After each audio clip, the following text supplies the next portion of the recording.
नमस्कार साथियों। आज दिनांक 16/4/2021 को मध्य प्रदेश शासन स्कूल शिक्षा विभाग द्वारा शासकीय शालाओं में कक्षा 9वीं एवं 11वीं की वार्षिक परीक्षा को निरस्त कर दिया गया है और उनका जो मूल्यांकन है पूर्व में लिए गए टेस्ट के आधार पर करना है। अब इस पत्र को अगर हम भली भांति देखते हैं तो दोस्तों, कक्षा 9वीं एवं 11वीं की वार्षिक परीक्षाओं के लिए आयुक्त लोक शिक्षण का जो पूर्व में पत्र जारी हुआ था 8 अप्रैल 2021 को, वो जो निर्देश जारी किए थे उसके आधार पर कोरोना संकट को देखते हुए 9वीं एवं 11वीं की वार्षिक परीक्षा के लिए पूर्व में जारी निर्देश निरस्त किए जाते हैं। इस पत्र का जो बिंदु क्रमांक 3 है वो हमें बताता है कि हमें मूल्यांकन किस आधार पर करना है। तो दोस्तों, सबसे पहले हमें मूल्यांकन का जो आधार बनाना है, तो आपको पता होगा कि हमने नवंबर माह में 9वीं एवं 11वीं की ओपन बुक परीक्षा ली थी और अर्धवार्षिक परीक्षा जो हमने फरवरी में ली थी।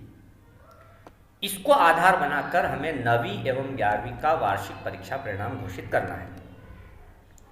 तो नवंबर माह की परीक्षा और फरवरी माह की परीक्षा में विद्यार्थी ने जिसमें बेहतर अंक प्राप्त किए हों वो वाले अंक का चयन आपको करना है। अगर किसी विद्यार्थी ने एक विषय में नवंबर माह वाली परीक्षा में ज़्यादा अंक लाए हैं और दूसरे विषय में मान लो वो अर्धवार्षिक परीक्षा में ज़्यादा नंबर लाता है, तो दोनों में से जिस परीक्षा में उसने अच्छा प्रदर्शन किया है वे वाले अंक आपको लेना है।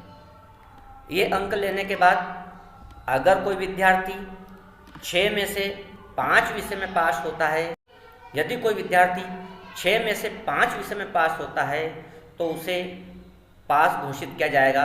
सीधा है, परीक्षा परिणाम की गणना बेस्ट 5 के आधार पर की जाएगी।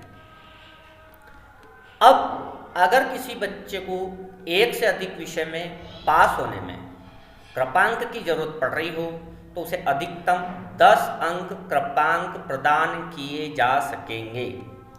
यह 10 अंक एक विषय में भी लिए जा सकते हैं या एक से अधिक विषयों में भी आवंटित किए जा सकते हैं, लेकिन किसी भी हालत में हम ये अंक 10 से ज़्यादा आवंटित नहीं कर सकते। तो आपको 3 स्टेप में यहाँ पर ध्यान रखना है परीक्षा परिणाम। पहला, नवंबर माह में जो ओपन बुक परीक्षा ली थी, दूसरा फरवरी माह में जो अर्धवार्षिक परीक्षा ली थी। इन दोनों परीक्षा में छात्र ने जिस विषय में और जिस परीक्षा में अच्छा प्रदर्शन किया है वो अंक लेना है। यदि वो 6 में से 5 विषय में भी पास है तो उसे पास घोषित करना है बेस्ट 5 के आधार पर। यदि किसी विद्यार्थी को एक विषय में या एक से अधिक विषय में पास होने के लिए 10 अंक तक की आवश्यकता हो कृपांक की, तो यह 10 अंक उसको प्रदान किए जा सकते हैं। एक विषय में भी 10 प्रदान किए जा सकते हैं और एक से अधिक विषयों में भी 10 अंक को बांटा जा सकता है, लेकिन टोटल 10 से ज़्यादा अंक उसको प्रदान नहीं किए जा सकते। इस प्रकार से हम यह रिजल्ट हम तैयार करेंगे। इसके बाद दोस्तों, फेल हुए विद्यार्थियों के लिए द्वितीय अवसर भी उपलब्ध रहेगा। अब यह द्वितीय अवसर किन शर्तों पर उपलब्ध रहेगा? कृपांक के उपरांत भी यदि विद्यार्थी को 2 अथवा अधिक विषयों में न्यूनतम निर्धारित अंक प्राप्त नहीं हुए हों तो उसे परीक्षा हेतु द्वितीय अवसर दिया जाएगा।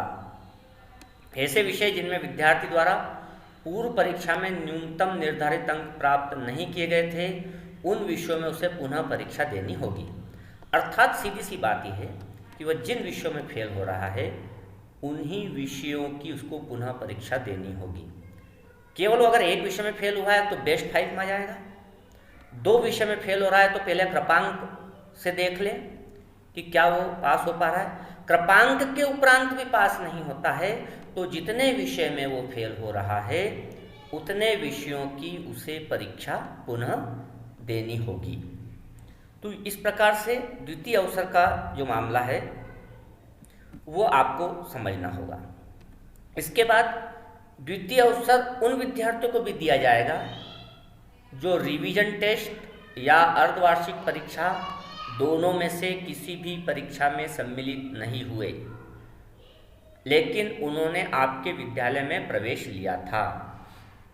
ऐसा विद्यार्थी जिसने आपके विद्यालय में प्रवेश तो लिया, लेकिन उसने या तो रिवीजन टेस्ट और अर्धवार्षिक परीक्षा दोनों में से किसी परीक्षा में सम्मिलित नहीं हुए, तो ऐसे विद्यार्थी को भी द्वितीय अवसर मिलेगा। अब यहाँ पर आप ध्यान रखें कि एक बच्चा